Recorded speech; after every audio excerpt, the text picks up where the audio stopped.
Hello and welcome to Legendary Leaders. Thank you so much for tuning in again, for being with us, to be enlightened by today's guest. She clearly enlightened me, and that with humor, wit, and pure joy, in all honesty. And it made me remember a time a few years ago. I was just working on a program with a group of leaders together with a colleague of mine. And when we caught up outside of that workshop, we had some more personal, vulnerable chats as well.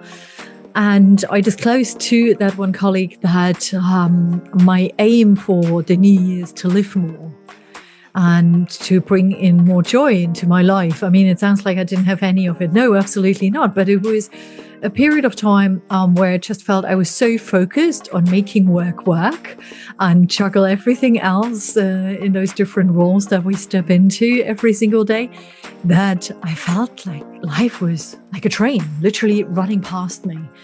And it felt fast and sometimes too fast, and kind of presented a situation where I felt I am missing out. I'm missing out on being fully in there. So when this particular guest today was presented to me, I was like, oh my God, what a coincidence that Karen shows up in my life. And also that conversation just brought up so many practical reflections, steps and tools that helped me certainly, and I'm pretty sure will help you as well, think about how you can live life truly with intention. And that's what leadership for me is strongly about, how we generate a life around us that feels full, that is enjoyable, because that will have a huge impact on how we show up and the impact therefore we have on others, making this a far better place than it sometimes seems to be. And I want to start with one question for you. We all say we want to live life to the fullest. Yeah. But are we actually awake for it? Or are we rushing through it that it all feels like blur indeed? Yeah. Are we just bluffing through the days on autopilot, checking to-do list boxes and calling it a life, perhaps? Because it motivates us to make progress, right? To tick off those boxes. But is it truly a full life? And one of the questions I strongly reflected on was, what does a meaningful life mean to me? And in combination with that, what does success in life mean to me? And believe me, my definition of success nowadays to what it looked like a few years ago, a decade ago, is very, very different. And that is okay. It will change throughout the years. The importance is that we stop and pause from time to time and reflect upon it. And then take action accordingly, teeny tiny steps consistently done that can have a greater impact. So today's guest, Karen Salmansohn, is here to snap us out of that sleepwalk. And she's bringing both science and a lot of sass to it too. She's the best-selling author of various books, a behavioral change expert, and the creative force behind notsalmon.com, home to 1.5 million followers looking for a daily dose of wisdom wrapped in wit. She sold over 2 million books and courses, shared stages with Oprah, and was once coined the name Croissant Witch for Burger King. Yes, really, if you're asking yourself that question.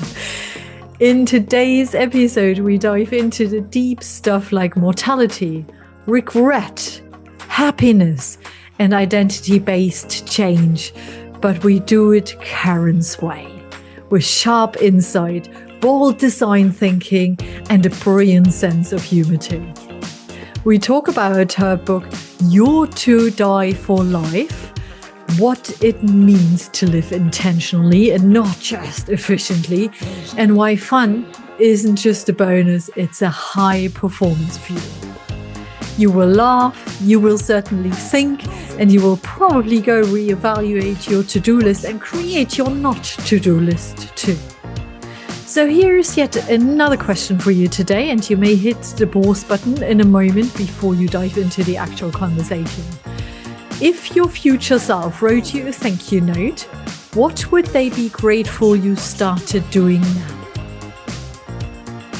Have a think about it, and when you're ready, let's dive into the conversation. Enjoy. Karen, welcome to you. It's lovely to see you again. Good to see you again.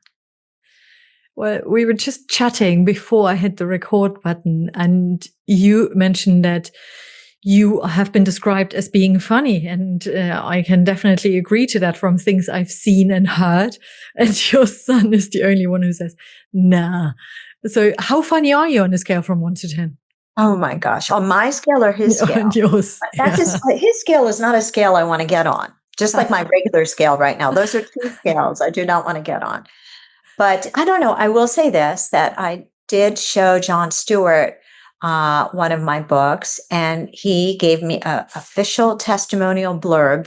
And he said that I had the spirit of a stand-up comic coming from Jon Stewart. So I do tell my son that.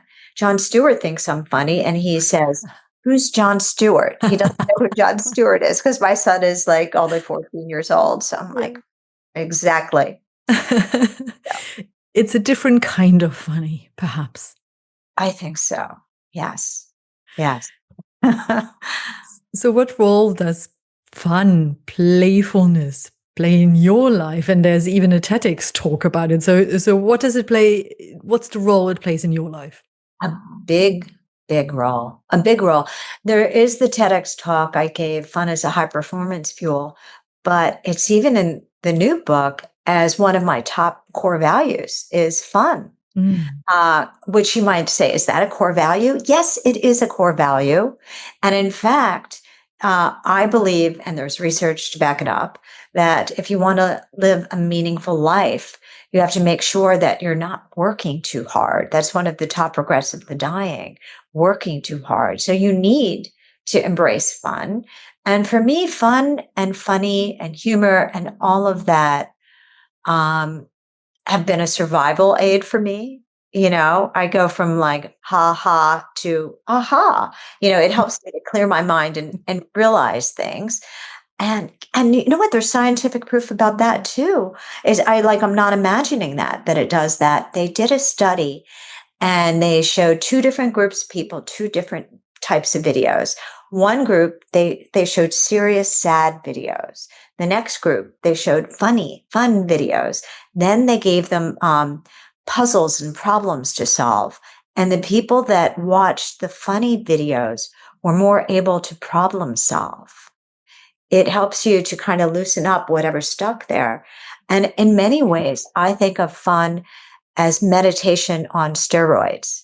Because it really gets in there, like you're laughing, it's jiggling everything free as you're laughing. And I think it's because it removes your ego from the situation, whatever, like when you're like clenching when you're taking things too seriously, and it removes that. And I think you can think better after that.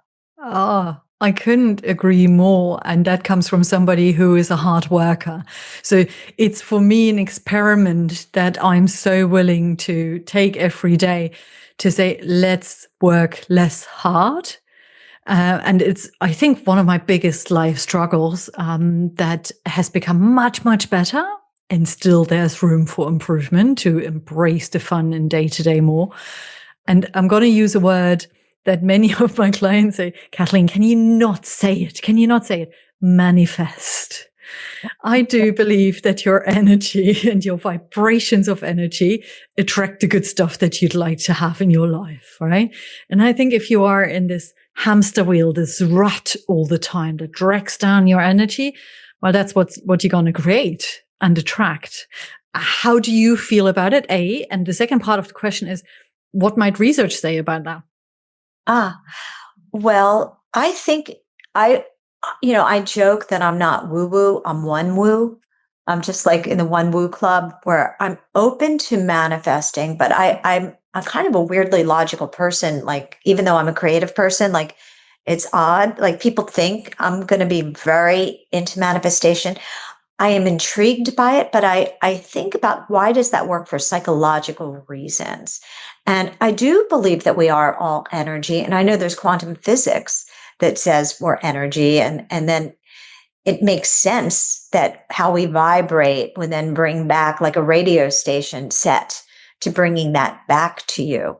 But I also think that there's maybe psychological and logical reasons for it, because a lot of negativity has to do with limiting beliefs that are underlying it. And if you believe that the world sucks or that you can't achieve, you will attract that for psychological reasons and logical reasons, not just manifesting reasons. But it's also how people can feel your energy. So if you're making a call and you're kind of negative, it's not going to go as well.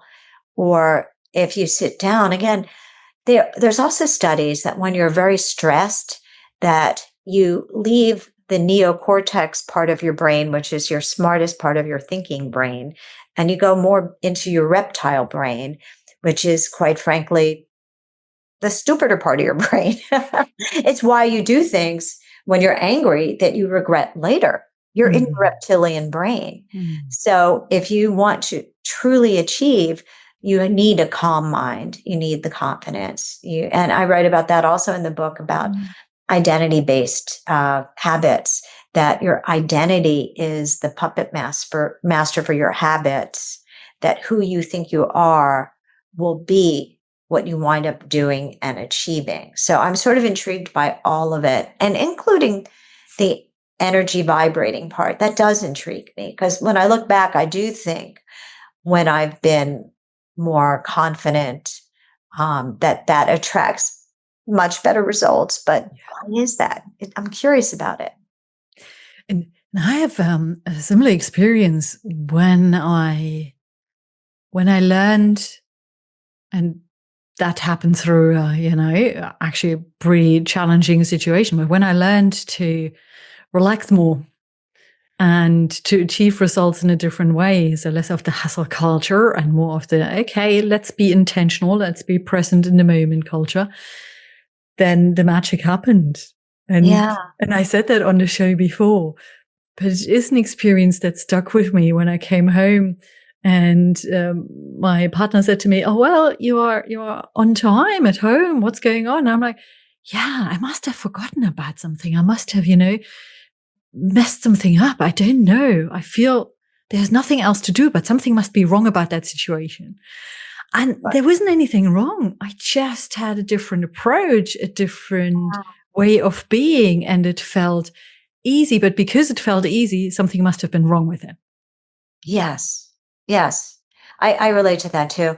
And I'm reminded of a story from my advertising days, where my art director and I would be in a room, like trying to solve some like corporate, like what is the ad for Kraft mayonnaise or whatever it is. And I'd be drinking lots of coffee, and then I would go to the restroom, and in the restroom, I would crack the code and I'd come back. I've got the idea. And it happened so often that we renamed these things e-pee-phanies, because that would happen in the restroom, like we had a word for it. But I thought about it, and I think it was because I walked away from the work and I was literally like just sitting. It's the restroom. I was resting in the restroom. And that's when the ideas came to me, not in that crunch mode, but in the relaxation, walking away from it. That's why it's good to take walks to problem solve, or do something fun to problem solve. So definitely the relaxed mind is definitely the wiser mind. Yeah.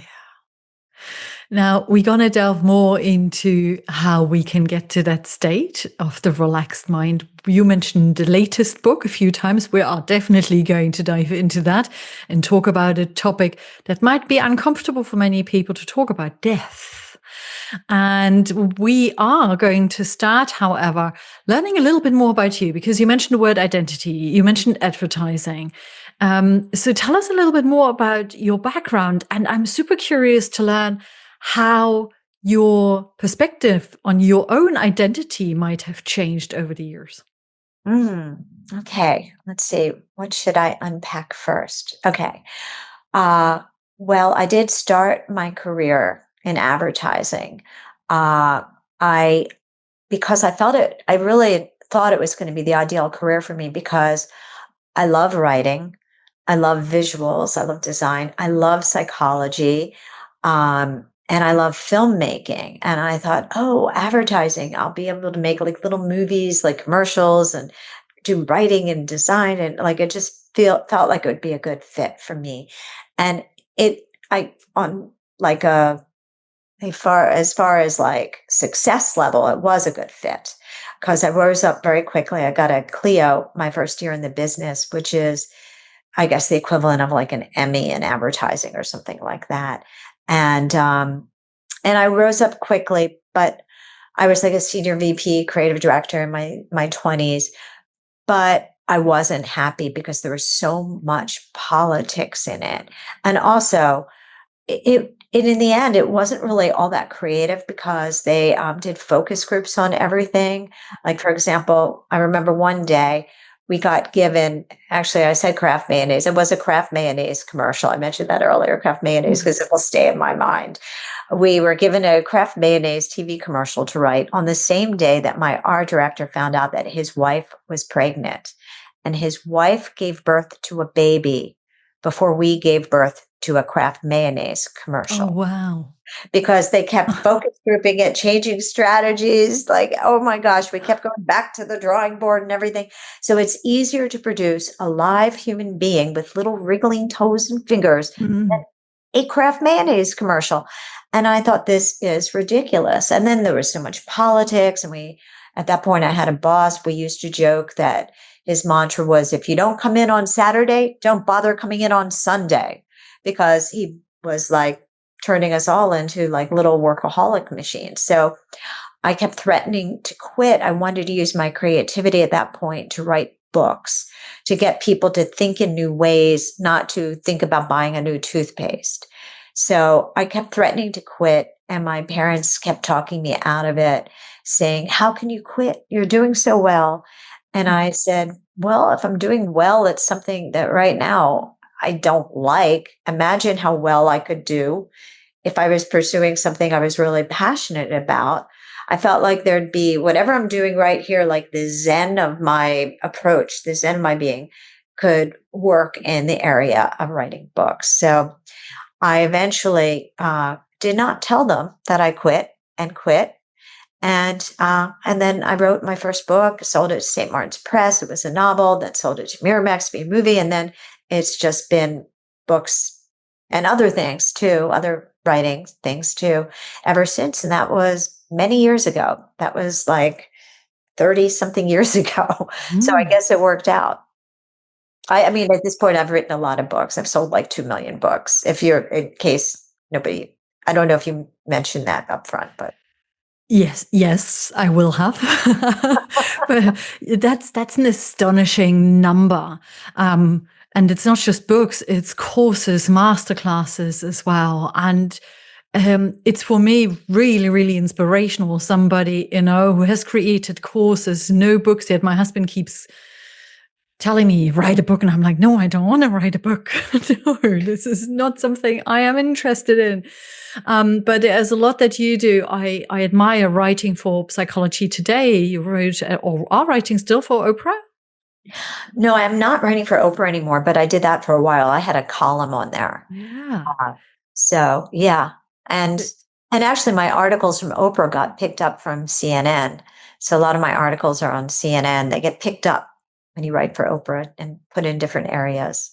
Yeah. Yeah.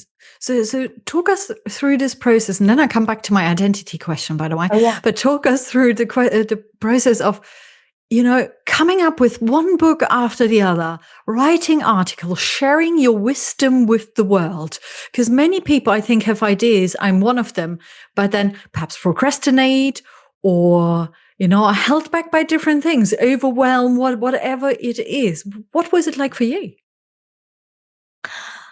I I think I get so excited about it. I only pick topics that excite me, and then it doesn't feel like work. I have something that I call my Häagen-Dazs theory on productivity. So, or you could pick any ice cream. It doesn't have to be Häagen-Dazs ice cream. If I gave you a pint of ice cream and handed it to you, and I said, I want this entire pint finished in an hour. I'll be back, and I want to see that it's done. And then I left. You'd be spooning the ice cream, not because it feels like work, but because you want to. It's very easy to finish a pint of delicious ice cream. So I pick things that feel like delicious ice cream for me. And then I enjoy going down the rabbit hole of whatever that topic is that I'm writing about. And I also get myself excited when I discover something that I feel like, oh my gosh, I really want to share this. I can't wait to share this. And it feels like exciting and it makes me exuberant. And in fact, I think exuberance is part of, now that I think about it, what the exuberance I have makes me want to share it and finish it and get it out there when I have a topic I'm really excited about. And that also wards off fear, because I do think there's like a fine line between fear and excitement. And in some ways, fear is excitement. It's sort of like the darker, twin of excitement. And anytime I tell myself I feel fear, I tell myself even that. Like, I guess I tell myself lots of little things to get myself motivated. I think I have like little tricks that I do to reframe things now that I'm kind of unpacking it and figuring out what I do. And a few of those tricks you share in your book/books as well. And I want to focus in particular on procrastination, because procrastination can have so many underlying reasons. This drive for perfection, for instance, I don't want to be judged by others, so it's not perfect enough. What's happening if I don't do it, or if I do it in the wrong way? If people won't like it. Or for me, it's often the overwhelm. I have too much excitement. There's too much going on, and then really focusing in on one thing at the time and taking the overwhelm away. There's so many reasons. And I'm not sure if you have ever experienced procrastination or the sense of overwhelm before, but what are some of your little strategies that people can put into place to help with that? Okay, well, a few that pop up immediately. I remember when I was writing the Bounce Back book, it was a book on resiliency psychology, and I had gone through like my year from hell, and I turned it into a book. A lot of times I pick book ideas where I turn my pain into purpose. Like I went through something and then I researched how to get over that something. And then I think I want to share this and help other people.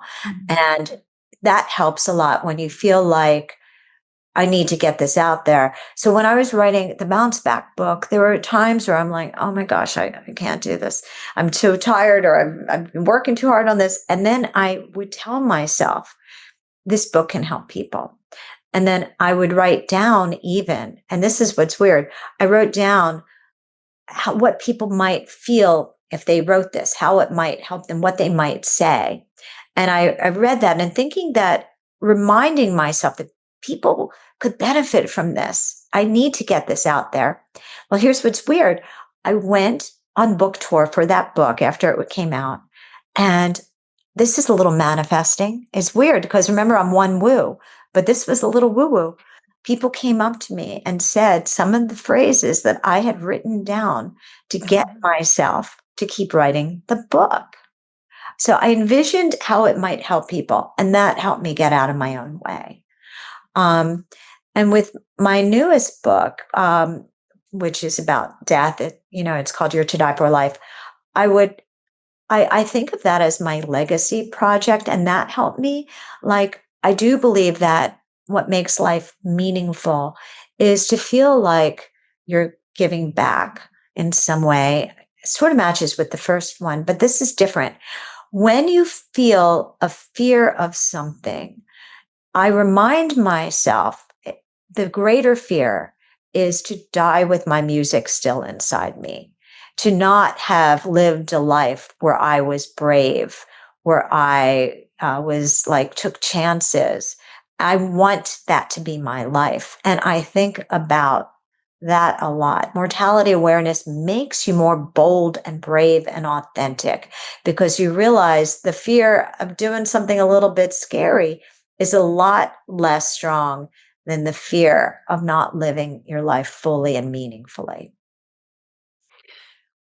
I had, weirdly enough, speaking to that point, a conversation with my father last week, and he had a bit of a moan that felt quite painful about his life and how he lives or misses out on living with my mom, and shared quite a few details.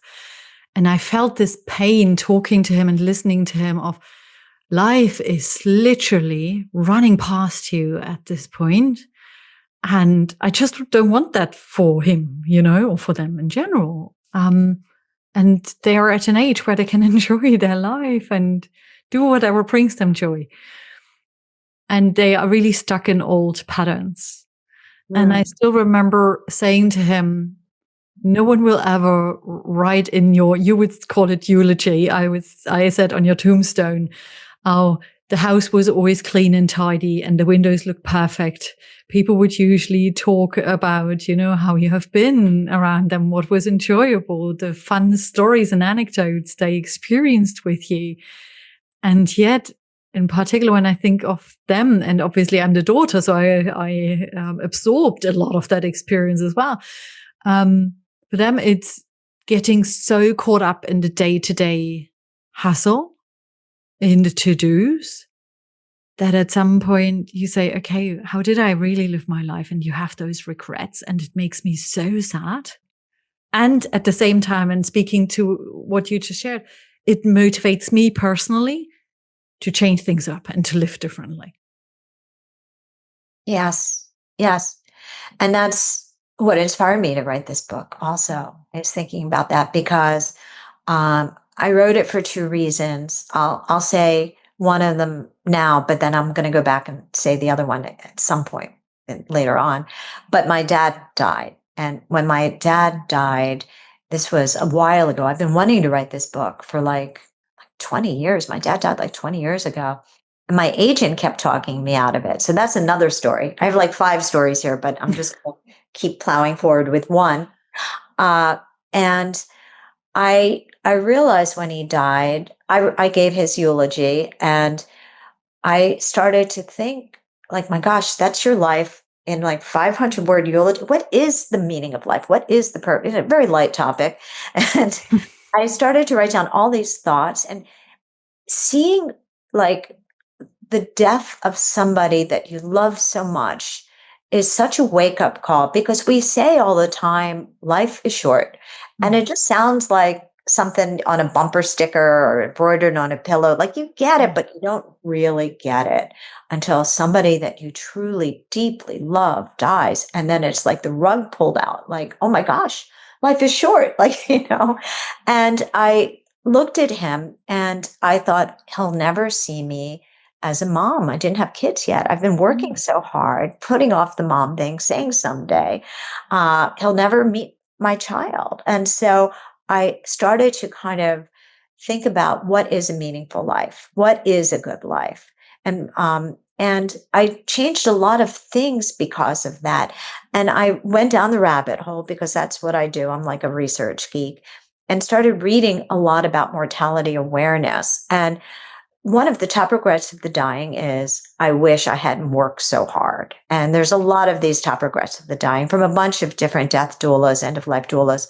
And another one is, I wish I'd spent more time with my friends. I wish I'd allowed myself to be happier. I wish I lived my life truer to myself. I wish I'd given back more, been of more service. So I looked at each of these regrets and I studied them, and I reverse engineered every single one of these top regrets of the dying. And I thought about, what do I need to do now so I don't end up at the end of my life with these things? And I realized something. I realized that we are a culture that worships productivity so much. We have these to-do lists that we follow. And we could check off everything on our to-do list and get to the end of our lives and feel like we wasted our lives, because a to-do list just, it prioritizes productivity, but it doesn't prioritize meaning. And that's the fatal flaw of a to-do list. So I started to write every day alongside my to-do list, because it has its purpose, what I call my to-die list. And that's where I write down the meaningful things that I have to do. And I come up with some of these ideas because I did write my own eulogy. And I recommend people do that. And I know a lot of people feel like that's a little bit creepy crawly. So in my book, I have a fill in the blank Mad Libs type template to help you to write your eulogy. So it feels fun, again, making things fun. And spoiler alert, but doesn't spoil the book. Those blanks that you fill in the fill in the blank eulogy are basically core values. Because, and I'm kind of jumping all over the place here, but I'm going to try to talk slowly. So even if I'm jumping, you can jump along with me. The core values are there because really, the goal of life, and I can go into this more, is to learn lessons that help you to grow into your best self. And if you embrace strong core values, then you will live a life that you're proud of. And in fact, other people, what they will say to you about you, not to you, about you at your funeral are usually stories that are about some core value of yours that you represented. Oh, they were always so kind. They did this. They were always so patient. I remember did this. They were so supportive. They were such a great communicator. They knew exactly what to say. It's usually core value based stories, which come from you, the person that you are out there listening to this, doing core value based habits. And that's what I have people do on their to die list. And that's the bridge between current you and aspirational eulogy you. Those are the bridge habits, doing habits that you're proud of that are embracing core values with mindful intention, that's like kind of the broad stroke. And I can go into the weeds a little, but that's the broad overview. Well, what's on your list, or what has been on your list? What have you ticked off perhaps already? What's still on it? Sure. Well, when I looked at all of the top regrets of the dying, I realized that there were 7 core values that if you mindfully embrace them, you can kind of minimize regret by a great deal. And so I'm going to start with those core values, and then we can talk about the habits associated. But people can probably hear the core value and kind of figure out what the habits would be. But oddly enough, they all go in alphabetical order from A to G. And I'm going to, except for one of them where I had to tweak it a little to fit it into the A to G. So the first one is the core value of being authentic. And that's a big regret of the dying is I wish I had been true to myself, or I wish I'd followed my own path, not what society told me, not what my parents told me, And so you need to live an authentic life that's true to you. B is for brave. And that's how you get out of your comfort zone. And that's where all the good stuff is. When you're brave, those are the moments that you're going to be most proud of. And those are the moments you're going to inspire others with. C is curious. And that's on there for a bunch of reasons. I believe that the goal for life is to learn lessons that help you to grow into your best self. And this comes from Aristotle and some Stoicism. And even, quite frankly, modern psychology talks about this too.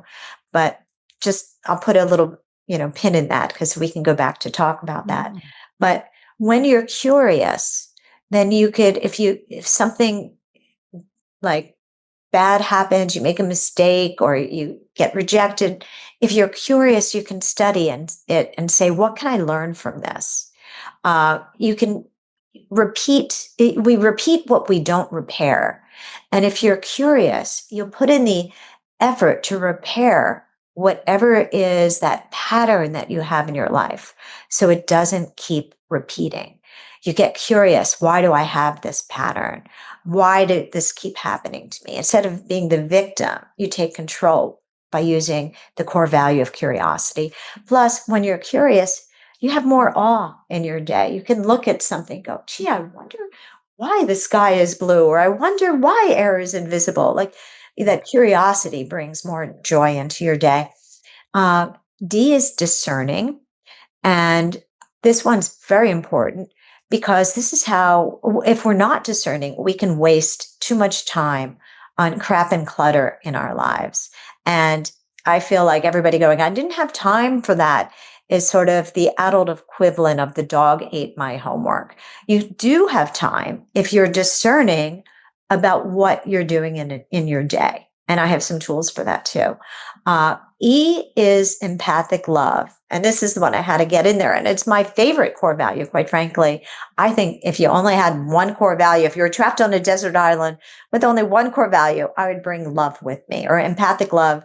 I gave it an E in front of it, but I thought in a weird way, empathic love was a better descriptor than just love, because a lot of people, if they hear the word love, they might think of like chemistry or lust, or it's romantic. And this is love across the board, with strangers, with colleagues, with your children, with, dogs, animals, and being empathic means you're really seeking to understand before you're understood, active listening, compassion, empathy, all of those things make for deeper, more meaningful relationships. Not just to be like a people collector, like how many followers do I have, but to have empathic love in your life.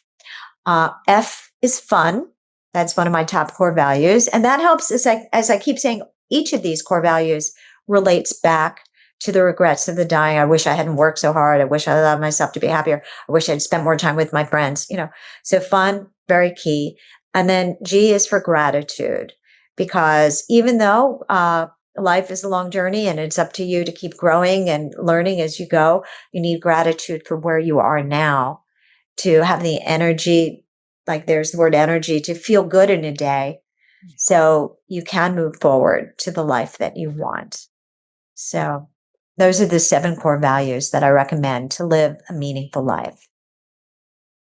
So those are the 7 values that you identified through the research that you have done, right? Yes. Now, if we look at your own list with regards to these are the regrets I do not want to have, what are your personal top 3? Well, definitely empathic love. That one I use all the time. And it helps me decide what I'm doing in a day. And it helps me make decisions like that stop me from overworking. If my son comes in and I'm writing something, and especially here it's summer, and he's like, Mom, can we go walk the dogs? Or Mom, can we see the movie Fantastic Four? Or Mom, I'm reminded that empathic love and fun are on my list. And I say, give me 5-10 minutes and let's talk about this. And we make the plan.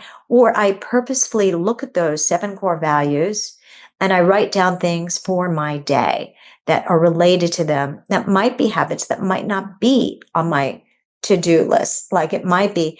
And I create what's called identity-based statements, where I write down, I am, and so I do. And there's a lot of research that when you link your identity to a habit, you're more likely to do it.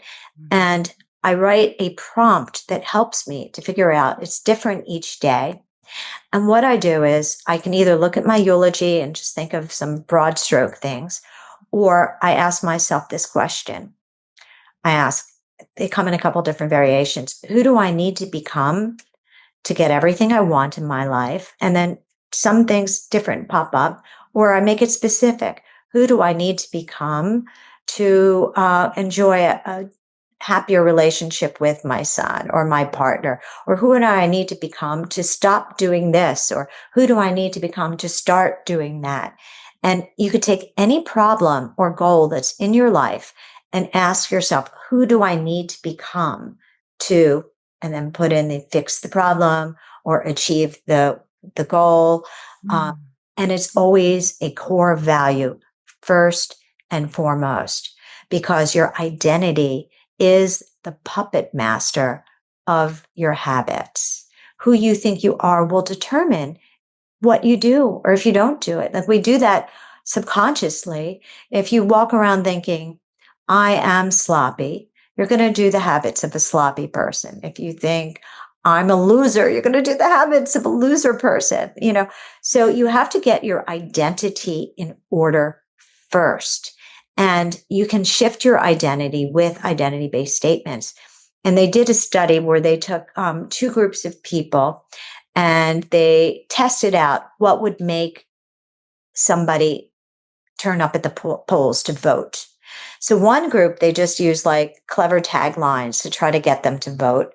And the other ones, they did their best to try to have them identify as a voter. I am a voter. I'm a voter. And actually, when you think about it, people that are like staunchly Democrat or staunchly Republican or whatever it is, they will vote because I am this, and they're going to vote more. So what they did was they turned up that identity, and the people that identified as voters were like 3 times as likely to vote as the group where they just used like clever taglines, because your identity will determine what you do. So that's why I have people write down the core values first. And I can give you an example of how this works from my own life from recent, if you want. That would be brilliant. However, can I ask you one more question before you do that? Sure. And this sometimes weird phrase, fake it till you make it? Yes. So what do you think about faking this identity that you want to become until you really make it? I guess a voter who isn't voting yet but calls themselves a voter, they are faking it until they make it, if you want to say it, right? It does work. It absolutely does. What if you feel resistance? I have a couple of things that I help people, because if they're owning an identity that they don't feel, let's say it's even something as simple as brave, but somebody is like, I'm not brave. What I have people do is to think back to times in your life where you did something brave. There are definitely moments that even a non-brave person has done something brave.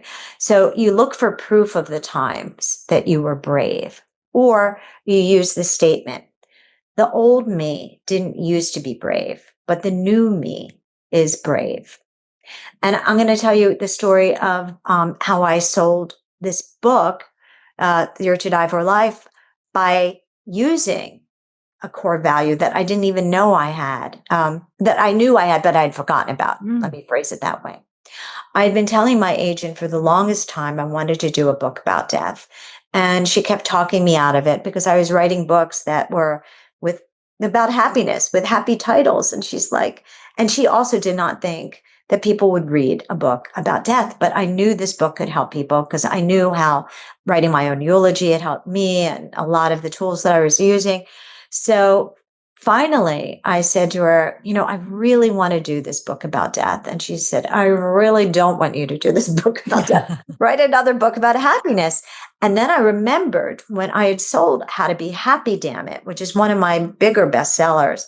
That agent didn't want to do that book either. It had the word damn it in the title, and it was a very unusual book. It had like stylized design. And it was back in the 1990s.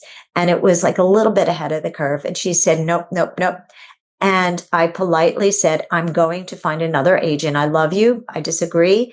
I'm going to find another agent and move on. And that book became a big career breakthrough for me. So I thought to myself, when my agent said no, I thought, I remember I did that How to Be Happy, Damn It book. I guess I was feistier then. I guess, or you could put in the word brave, but I use the word feisty. And so anything could be a core value. I guess I have the core value of feisty. So I thought, oh, well, I guess I was feistier back when I was younger. I guess I was feistier then. And then I thought to myself, wait a minute, I'm feisty now. And I realized I love that core value of feisty. And I thought, I am feisty. Do this. And thinking that word, that core value, and owning it. I want to be feisty. I'm proud of the times I was feisty. I wrote her a nice little email. I love you, but I'm going to go and find another agent to publish this book. And so it was a core value-based moment, an identity-based moment, reminding myself, a little bit like Lion King in the movie Lion King. Mm-hmm. I think that Simba, they say, you must remember who you really are. Yeah. To remember the core values that you want to stand for, you want your life to stand for, and then use that as a positive trigger to get yourself off the couch and do those things. But I have another story. It might be more relatable to tell, but that answers the fake it till you make it. If you don't really believe it yet, remember times where you were feisty, where you were strong, where you were creative, where you were doing whatever it is that you want to do now, to just kind of remind yourself that you have it in you. And I take that as a segue to the question I asked you earlier with regards to how your identity has changed. Oh, yeah. Because in this example, you remembered a part of your identity that you had in you and you forgot about it. You didn't lose it. You just forgot about it, right? So over the years of losing someone who has been absolutely dear to you, welcoming somebody else in your life who is now very dear to you, and many, many other experiences, how has your identity shifted? It has shifted in a lot of ways. This could turn into a little bit of a therapy session here, so I have to watch That's it. okay. The other reason why, I don't know if I should go here, but maybe I will, because I'm feisty and I'm brave and I will go here. But I grew up in a time, and I don't know if I should just say it was the time, but I think it was the time where I was always a little bit embarrassed about doing well in school, about being smart or whatever it is. And I remember there was like a boy I liked. I'm going back, but don't worry, the story has some place to go. And I would hide it. Like I would tell the goofy little funny joke. A lot of the humor was about that, or just be, I remember I was doing better than the boy I liked in math. So I purposefully started to not do as well in math so he would like me. It's weird, but this, I'm going to be 65 in a couple of weeks. And this was maybe more when I was growing up, but I remember that. And I started to think about some of the books that I've been writing, which I'm very proud of and I love a lot.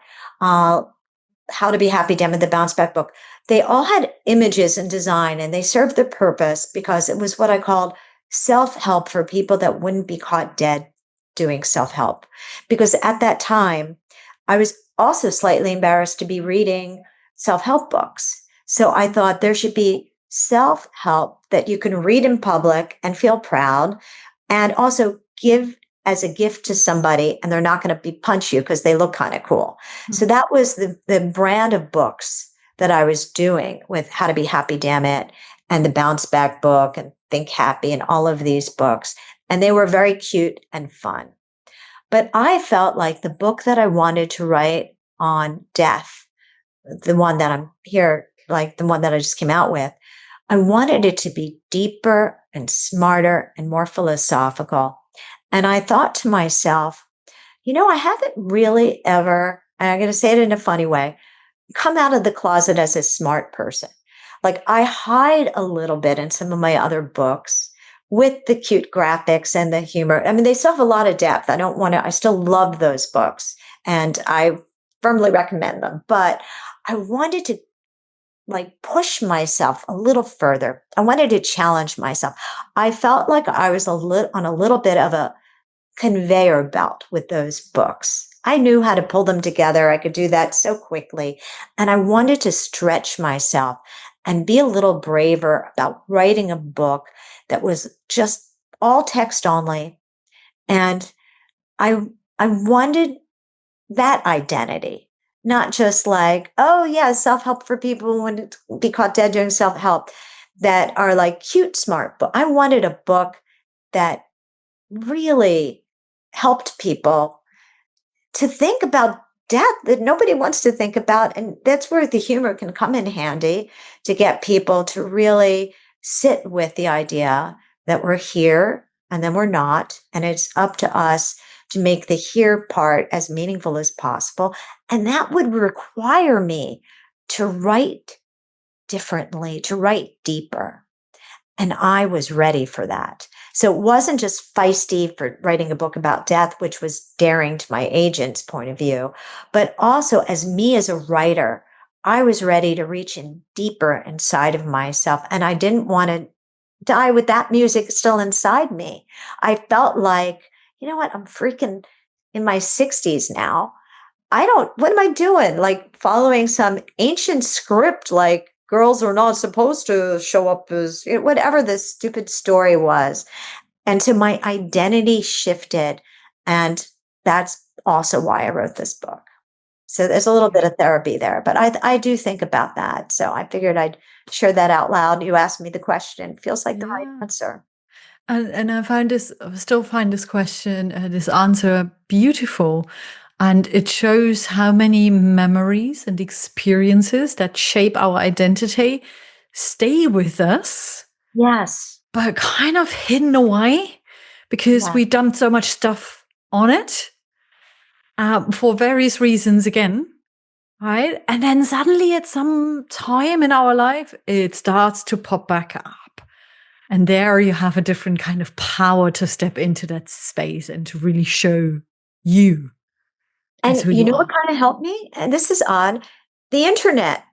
I started to see so many women out there like saying brilliant things, writing brilliant books. And I'm thinking, I am stuck in some kind of like, script from like the 1960s, 1970s. Look at women today.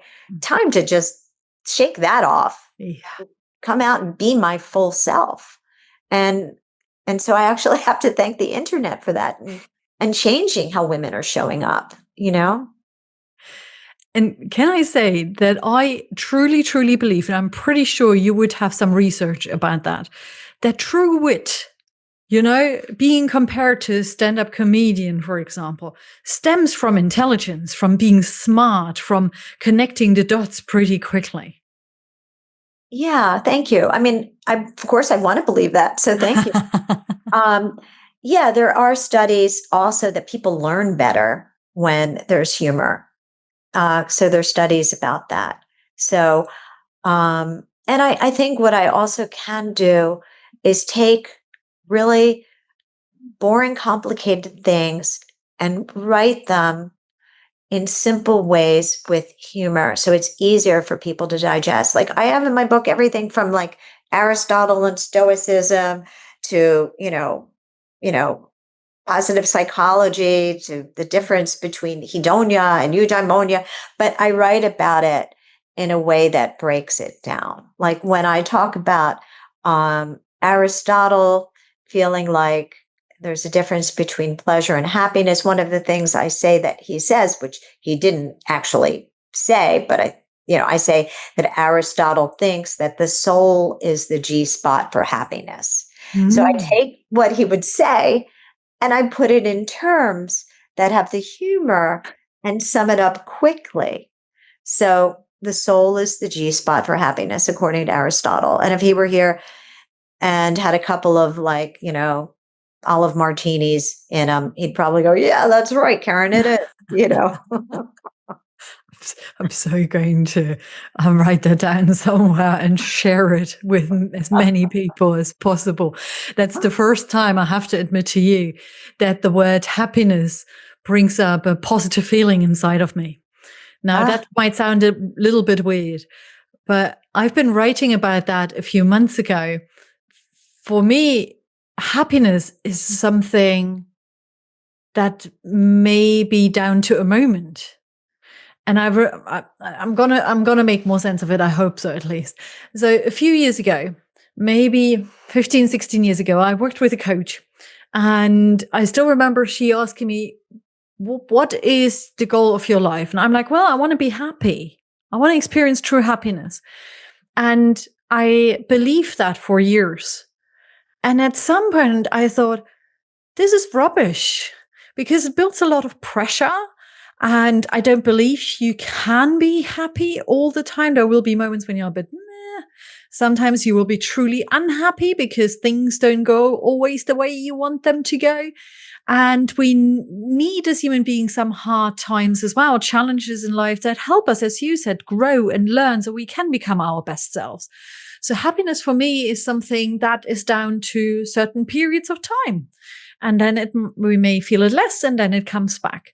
So it felt like I was dependent on something that is almost unattainable. And what I love about your latest book is that in the subtitle it has the word joy. And joy is something, and I get goosebumps sharing it, I don't know why, but joy is something I want to experience at least for a micro moment each day. You know, giggle with my son, or when I meet people, just to bring some ease and some humor. Humor is something that's core value of me. And so, yeah, happiness has always had this feeling for me. Now I saw all your previous books were mentioning in the title happiness. That was part of the problem. The publishing houses, which I love them, if any of them are listening, I love my publishing houses. But I wrote one book, How to Be Happy, Damn It. And they're like, okay, let's always put the word happy in the title. And it was starting to get to me also. They were, then it was like how to be, then it was think happy, and then instant happy. I started Happy Habits. I didn't even know which book was, like, I'd grab the wrong book sometimes and I did feel that I was on this conveyor belt. They were kind of strapping me in as the happiness person. And the irony is, like what you're talking about, I actually feel like happiness is not a word that I fully want to get on the bandwagon with, because there's a difference between, as Aristotle says and the Stoics say, pleasure and happiness. And I believe that there's something, that Aristotle would say there's Hedonia and eudaimonia. And eudaimonia is truer happiness. But I couldn't write a book, How to Be Truer Happy, damn it. It's not, Catchy. So, it's not catchy. So, but truer happiness is about what Martin Seligman calls like fulfillment or flourishing. And there's some interesting studies on something called emodiversity, which I put in the new book. It's emotional diversity. And it shows that people that have emotional diversity in their life are, I'm going to use the term happy, are happier than people that don't. And it's because that's the stuff that helps you to learn and grow and stops you and stretches you as a person. So in one of the chapters of my book, I asked the following question, which might be interesting to you guys.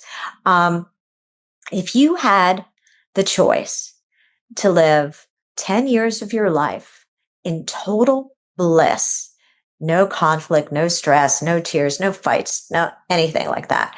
But at the end of the 10 years, you would not remember anything that happened. Would you do it? So I'm going to ask you that. I want you to think about it, and then I'll tell you the answer. You could say your answer out loud, or I could just go right into my answer. Do you want to give your answer out loud? I immediately had an emotional and somatic response to it. And it was like, no way. No way, right? No way. You would be surprised. I wrote about this on Psychology Today, and people were like, I would do it.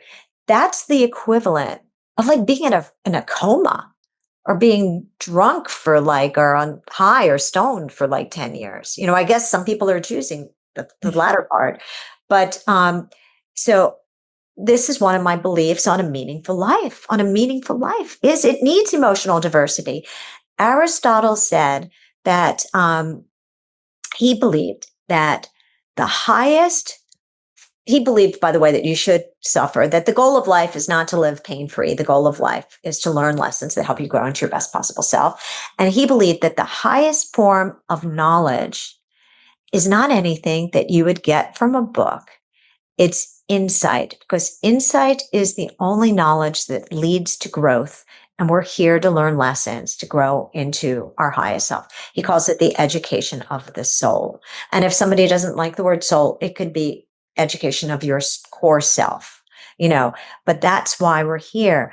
And so we need these things. And we are such a pleasure driven people now. Like, it's like we want the instant gratification, and I believe, and I write about this in this very new book, that too many people think that life is just a den of pleasure, but it's also a laboratory for growth. It's both. And if you're trying to hang out in the den of pleasure all the time, you can't. You have to occasionally wander into the lab of growth. And people don't want to wander into the lab. They want to stay in the den.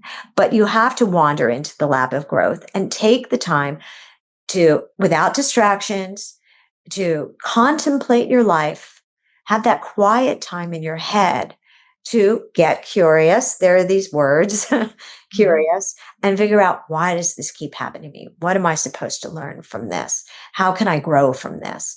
And we need to spend more time in that lab of growth if we're going to live a meaningful life. And instead of seize the day, it should be like seize the every other day or seize the third day. We cannot be happy every single day. It's okay if you have some doubt.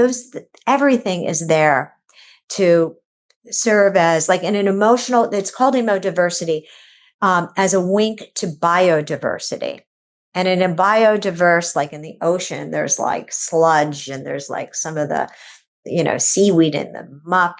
We need some of that to flourish, to grow. Or even in a forest, it's going to have like worms and stuff, we need that to grow into our highest best self. We need the sludge in our life. We do. Or as I keep chatting to my son about, and he says, "Oh, it's raining again. I wish there was more sun." And I'm like, and how is the rain going to help all of us and the plants and the trees? And then he describes, how it's all going to grow. And I think these are the playful moments. I know mine is a bit younger than yours, where we can just build metaphors for how we go through different emotions every single day, and how this can still benefit us. So if he tells me, "Mommy, today I'm feeling a bit like," he shows me little faces that have different colors. And he's like, "I'm a bit red, a bit wound up about something." I'm like, and that's okay. I want to share with me what you're wound up about. And I think if you try to stay constantly in the space of pleasure, you are dismissing the actual stuff, the emotional stuff that's going on for you. And it just keeps building up. It's not like it's going to disappear, is it? Exactly. Absolutely. Definitely. And, 10 million things at once are popping up in my brain. So I'm trying to figure out which one of the 10 million. But, I definitely believe that we spend too much time. It's a speeded up world. And we spend too much time listening to our impulses, instantaneous gratification, or just like reacting rather than responding. And a lot of what makes for a meaningful life is making this trade. Instead of going on the Hedonia plan, which is the impulse, and the instant gratification plan, which is the enjoy now, struggle more later plan, we have to go on the truer kind of happiness, the flourishing, the fulfillment, and choose the struggle a little now and enjoy a lot more later. To say the courageous thing in a kind way, not to blurt the mean thing. We need to have what I call speed bumps, which slow us down, that help us to make choices that our soul or our core self can be proud of. And that can be slowed down and replaced with core values. And in that moment, to remember the Simba thing, remember who you really are, and go, I am a kind person. And then that stops you from blurting something. I value lovingness. I'm not going to say that. To remind yourself, to create speed bumps that remind you of what your core values are. So you choose the connecting habit associated to kindness or loving, and we need to do more of that. And that, connects the dots so beautifully, because you mentioned earlier on the piece around your values that are strongly connected to the key regrets. Yes. You also highlighted how that is connected to identity and how you can have these sayings around your identity that you bring up every single day. And then where we moved into slightly different directions was just before you were about to talk about micro habits. And habits are already those micro behaviors that can make a huge difference to our day to day and becoming our best selves if practiced consistently, right? Right. Now it sounds already to me like a bit overwhelming to think about, okay, here are the key regrets. They are connected to my values. Now I have my identity statements. And now let's form a few habits around those that I keep in mind every single day. For me, what works is focus on one or two key habits that I could perhaps stack to some established habits already. And then I can make sure I actually give them a fair shot. So Right. what are some of your perhaps examples and experiences with Of regards to course. habits that our listeners could learn from as well? Okay, great. Well, my top core value is loving or empathically loving. Mm. And so I'm always thinking that way. And by the way, the more it becomes part of your identity, you start to do it automatically. The same way that you don't know if you think you're sloppy, you're going to do sloppy, but if you think you're loving, you're going to do loving. It's going to start to show up more and it will ripple out into your life. But so one example is uh I live in New York City, and at this point in my life, I do not drive a car. My driver's license expired. And here in New York, you don't need a car. You can take taxis, you can walk, you can Uber. It's so easy. And my friend Danielle was having a birthday party in Connecticut. And when she invited me, and I looked at the email, my first thought was, quite frankly, how am I going to get to Connecticut? I don't drive, And then I thought, because I do this identity based thing every day, my core values, because it's in me. And I know from my eulogy that meaningful relationships are definitely a big part of my eulogy and a big part of what I think makes for a meaningful life. I thought, I'm a loving person, identity based statement.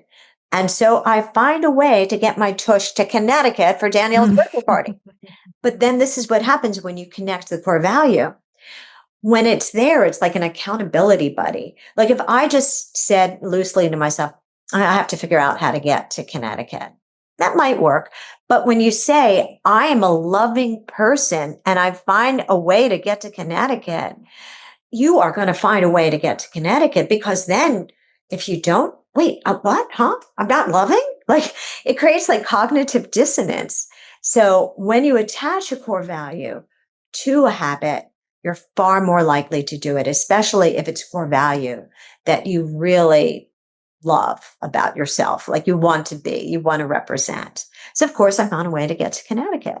And so it helps me, even like if I'm working too hard, and like, again, the example with my son, like it really gets me to show up. I'm a loving person. So of course I'm not going to like continue overworking but I want to be, with my son, So when you attach a core value to a habit like that, you're far more likely to do it. And it's a whole thing. I didn't make up the idea of identity-based statements. It's a research-based tool that actually works really well. Yeah. And I guess, habits are based on repetition, right? For them Yes. to work and actually make a difference to how we live. So I assume with regards to Connecticut, for example, and visiting your friend there, it would be about connecting to others and basically watering those beautiful seeds of meaningful relationships. Right. Right. And so other things can pop up also when I'm thinking about this, because loving is my top core value. If I look at the word loving in the morning, or who do I need to become to get everything I want in my life, it will come up with meaningful relationships. I might have in the back of my mind, oh, my friend is going through that divorce. I should check in with her. Or, oh, wait, Bonnie was not feeling well. It just reminds me, it might not be on my to-do list, but that should go on my to-die list. I am loving. So what are some loving habits I can do? And what are some, if I'm a good communicator, I look at the different things, and it then can wind up putting things on what I call my to-die list that would not necessarily show up on a generic to-do list. So that's how the tool works. I'm so going to create a to die for list as a result of our conversation. Having in front of me a lengthy to-do list that bores me just looking at it. And I keep thinking about it, like how much meaning is in there and how much of a difference is it going to make? There's an immediate switch in my brain, in my thinking, when I even use the term a to die for list. Yes. It's incredible. Great. And you know what? The more you do those things, to bring it back full circle to energy, I believe also that one of the secrets of happiness is to do actions you are proud of. It's so true, right? When you do something and you're like, I figured out how to get to Connecticut, whatever it is, I mean, it just lights you up, and then your energy is better for whatever else you have to do when you're doing. And in fact, the secret of not to be happy is do actions you're not proud of. Like you blurt that thing you wish you didn't, or, oh, I forgot to do the blah, blah, blah, that's the downward spiral. And the more you do actions you're proud of, the better your whole life and your energy that day. And then that can attract more, and you do whatever you're doing, you're going to do better. Yeah, 100%. How did you get in the end to Connecticut? I asked her if she had, it's so obvious. I just asked her, do you have any other friends that are going to Connecticut that live in freaking Manhattan that drive a car? It's like, it's just like so obvious when you think about it. So asking the question. Yes. I got curious. Yeah, exactly. I'm going to build a connection to a different point you made. You said it took 20 years to actually write the book or finish the book. Your agent nearly stopped you because we don't write about death. You knew, however, inside of you really strongly, that is something I want and need to talk about, in particular when sadly your dad passed away. And then you said there was a third reason for writing the book, but you get back to it later. So now is the moment. Okay, you're good. I even forgot about that. Okay, the second reason I wrote a book about death, I say, is not because I had a near-death experience, but because I had a near-life experience. And if you or your listeners don't know that term, it's because I made up the term, but there should be a term for this because too many of us are doing this. So what is a near-life experience? It's an example would be you're on your phone so much, you're swiping, you're scrolling, that you're distracted from actually living. You're near your life, but you're not in your life. You're kind of life adjacent. Or you're out to dinner with a loved one and they're like telling you a story, but your mind is elsewhere. You're future projecting about some fear or worry that could or could not happen, or you're ruminating about some regret from the past, or you're like simmering over some resentment, and you're not fully present, not fully in your life. It's a near life experience. And the third one is where you keep saying, someday I will, or later I will, and you're putting things off. So again, your feet are not planted fully in the now. You're having a near life experience. You're not doing those things now. You're near life. And so when my father passed, I woke up to the fact that I was having too many near life experiences. I guess it's going on autopilot a lot. Yeah. And you're just kind of autopiloting along. And I decided that I would be more discerning. There's a core value really every core value that I'm telling you that's what can help you not have those regrets at the end of your life. That I need to be more discerning about how I was using my time, how I was showing up for people, that I valued, like I'm out to dinner with a loved one, damn it, I don't want to have a near life experience. I want to be there fully. I am a loving person. I'm not going to do that. So this is how you course correct. Going off course with your life is by reminding yourself of who you want to be in the life you want to design for yourself. And you can design your own life like this and not just be on autopilot, not let the default system take over. Yeah. Now, I definitely want people to buy your book and read it and make sure they take a few of those actions, and you share a lot of them with them. However, if you were to give one top tip with regards to how to enable people, or how to enable ourselves really, to avoid these near life experiences, what is one small habit, one small step that we can all take to do so? Okay. All right. I'm going to tell one real quickly. It's a visual one. This is from inside the book. I have a mortality marble jar that I use. And there's nothing like math to shake you awake to the fact that life is finite and precious, and we should really enjoy it while we're here. So I counted up how many months I have left to live if I live to 100. And because I promised my son I'd do everything to live to 100, he asked me to live to 200. I bargained him down.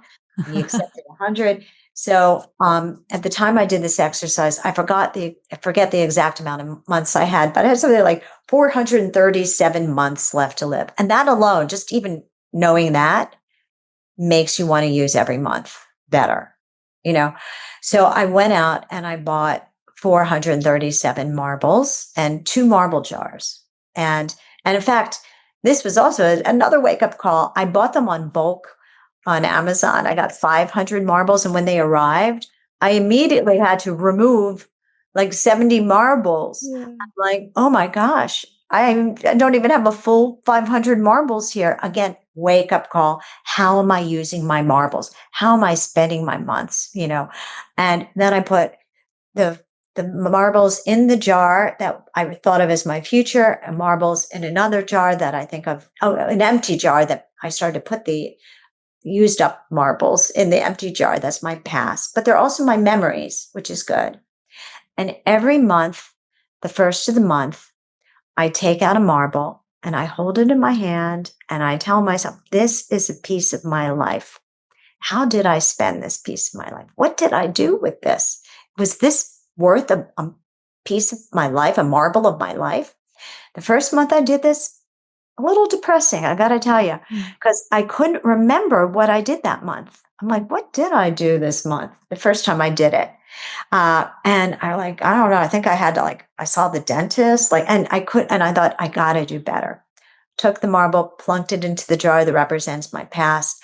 And I thought, next month, I'm going to have things to report to my marble. And then I intentionally thought of things and wanted to keep thinking of things that I could report back to my marble at the first of the next month. I'm going dancing with my friend Alyssa. She loves to dance to 80s music. So do I.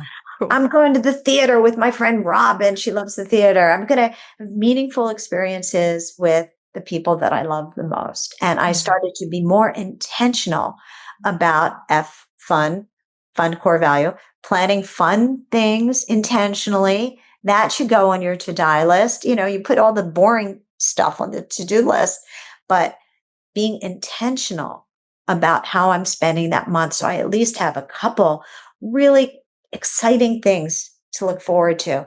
And then when that first of the month comes around, I hold up that marble. I'm like, yep, I got good things to tell you. Or if something comes up and I'm stressing out about it, I think to myself, is this really worth a marble? Mm-hmm. And it's something visual. And I think visuals can help. And when you dip your hand into those marbles, it's like, it's time passing. And I keep them in my kitchen. Every time I walk into the kitchen, I see them and it reminds me, how am I living today? Yeah. Am I living a life that I'm proud of, a meaningful life? It also stops me from eating too much ice cream because I know I promised my son I'd live to 100. I'm like, okay, can't have that extra scoop, I got 100 marbles that not 100 marbles, God forbid. I have 100 years that I have to live up to. So that's one of my tools. It keeps me sharp. It keeps me, wanting to be aware of how I'm living my life. And it's just a visual tool that silently reminds me to do meaningful experiences with meaningful people and to show up with my best core values embraced.